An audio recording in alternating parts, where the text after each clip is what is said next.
एक उदाहरण सगळ्या लोकांना द्यायचं, स्पेशली यंग जनरेशन लोकांना.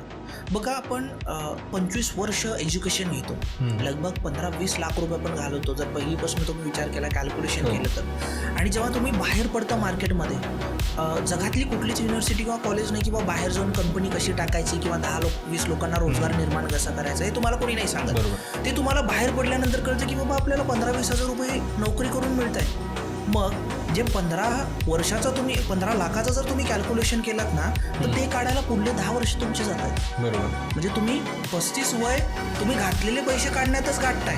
आणि माणसाचं आयुष्य तर लिमिटेड आहे, त्यामुळं त्यात आपण बदल घडवू शकणार नाही. तर कमी वेळात काय करता येईल? त्यामुळं माझं मत असं असेल की जेवढं लवकर होता येईल तेवढं बिझनेसमध्ये उतरा. यामध्ये तुम्ही जर शेतकरी बांधव असाल, तुम्ही सप्लायर असाल, तुम्ही मॅन्युफॅक्चरर असाल, किंवा तुम्ही हाऊसवाईफ असाल, किंवा तुम्ही स्टुडंट असाल, तर हे प्रत्येकाला एक व्यवस्थित पद्धतीने